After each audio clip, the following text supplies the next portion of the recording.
par l'empereur, je sors de ma douche et qu'est-ce que j'apprends? Eh ben j'apprends justement qu'on en apprend plus sur les exodites. Eh oui, le site Warhammer Community nous sort des petites news et des petites surprises concernant ces nouvelles unités, et on va aller voir ça ensemble, et on va découvrir ces nouveautés ensemble. J'ai commencé à lire un petit peu sans vous, et c'est intéressant, c'est très intéressant. Les exodites de la Kill Team maîtrisent les montures draconiques pour déjouer l'opposition, donc c'est une traduction, hein. L'équipe d'extermination exodite des Dragon Masters, des maîtres dragons, est bien plus qu'une simple bande de nouvelles figurines. Incroyable! Bah, il faut qu'ils vendent des figurines, hein. Elles sont incroyables, elles sont merveilleuses, elles sont réellement belles, elles sont vraiment belles ces figurines. Elle introduit également une approche totalement inédite du gameplay de Kill Team qui ne ressemble à aucune autre faction. Et ça, c'est très bien. Qu'ils aient un style de jeu qui soit propre à eux, parce que c'est ce qui fait le sel, l'âme d'une armée. Donc là, on n'est pas sur une armée, on est sur des petites escouades, mais c'est ce qui fait justement le style et la personnalité de ce genre de petites escouades. Avec seulement 3 agents principaux, 2 pets dracolites en jeu, les exodites forment l'escouade d'élite la plus redoutable du jeu. Bon, bah tout le monde va jouer exodite à ce rythme-là. Bah et si c'est les meilleurs, tout le monde va jouer exodite. Leur force d'assaut rapide et implacable récompense la précision et la stratégie par des dégâts explosifs. Et je sais pas pourquoi cette phrase me fait surtout penser à une stratégie tôt. Tu vois, la précision, la stratégie. Leurs montures reptiliennes sont des créatures puissantes, mais leur maîtrise exige une grande finesse et un système de déplacement radical différent. Tout d'abord, les 3 maîtres dragons ne se positionnent pas dans la zone de combat dès le début de la partie. Leurs dracolites explorent le terrain jusqu'à ce que leur maître entre en action. Et ça, c'est génial, ça. C'est-à-dire que, tac, tu vois les petits... les espèces de chiens, tu vois, ils vont, tac, ils vont fureter, ils vont chercher, ils vont découvrir, ils partent en exploration, et paf, là tu as l'entrée de ces trucs-là. Enfin, de ces trucs-là. Des exodites. Et ce n'est qu'à ce moment-là que vous déployez vos opérateurs montés. Cela vous donne l'initiative, car vous pouvez observer la position des forces adverses avant de décider où engager votre troupe limitée. Et ça, c'est vraiment très intéressant. Comme tu as très peu de figurines, c'est vraiment intéressant de pouvoir faire des tac, tu sais, des frappes chirurgicales. Et c'est vraiment ça qui est apparemment mis en avant. Une fois dans la zone de combat, vos agents montés s'activent 2 fois à chaque point stratégique. Alors pour ceux qui jouent à Kill Team, ça va vous parler. Moi, ça ne me parle pas. Je suis resté sur Warhammer 40 000 et je jouais avant à Necromunda. Maintenant, ils ont fait une reversion, mais qu'en anglais.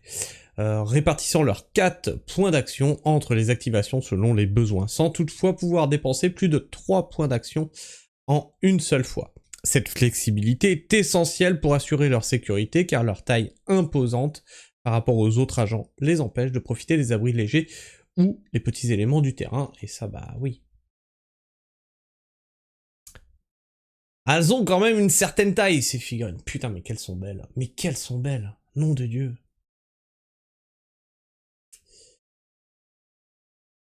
Cela ne signifie pas pour autant qu'ils sont totalement vulnérables, car leur vitesse est leur meilleur atout, et qui a besoin d'un rempart infranchissable quand on peut simplement devancer la visée de l'ennemi? J'allais dire, c'est peut-être imposant, mais les Eldar, ils voient ce qui va se passer, donc...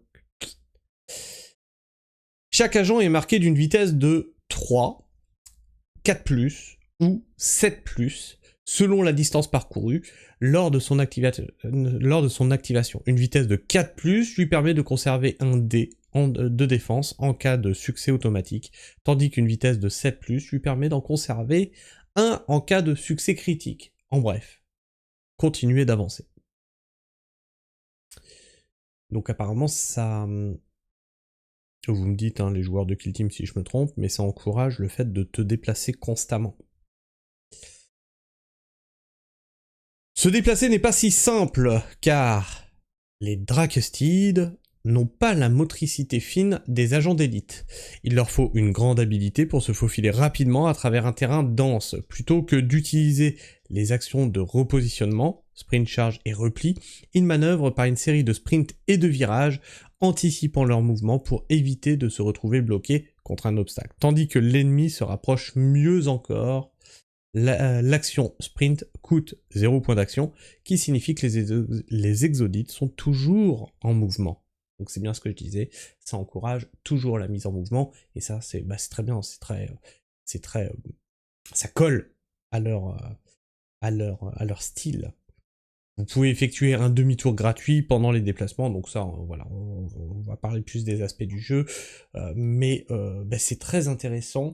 Je vous invite à aller voir le site Warhammer Community, hein, et aller, pour ceux qui jouent à Kill Team, voir les spécificités, parce que ici vous avez des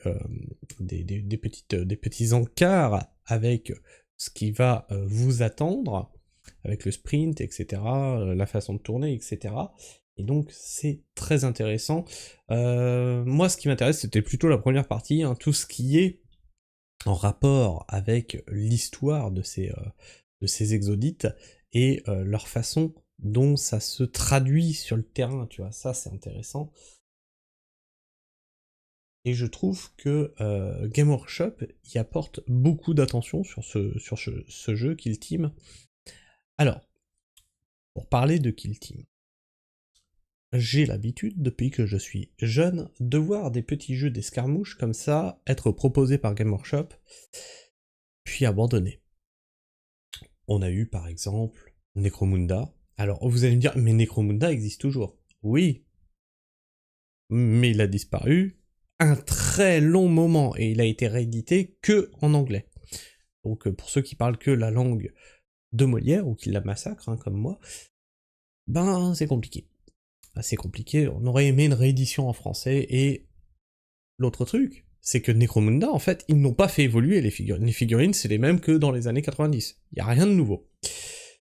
On a vu émerger, par exemple, Gorka Morka, qui était un jeu d'escarmouche entre orques. Ça a disparu. On avait le jeu Inquisitor, avec des figurines de... Je crois que c'était 10 cm de haut, il me semble. Avec des figurines assez grandes, ou 5 cm. Je sais plus si c'était du 50 ou du 100. Avec des figurines assez hautes, qui était un jeu avec très peu de figurines, pour le coup, disparu. Alors, je sais pas pour Kill Team, j'espère pour vous que non, ça ne disparaîtra pas, mais c'est ce qui me retient de me mettre à ce petit jeu, ce qui pourrait me permettre de remettre un petit peu les mains dans l'univers de Warhammer 40 000, plutôt que de sortir, tu vois, des centaines de figurines pour jouer à une guerre, une bataille, un wargame. Et donc c'est ça qui me freine à m'investir dans Kill Team, parce que ça serait un truc très agréable avec très peu de figurines. Mais comme je sais que Game Workshop a cette fâcheuse habitude de mettre fin à des projets d'escarmouche, ça m'embête un peu.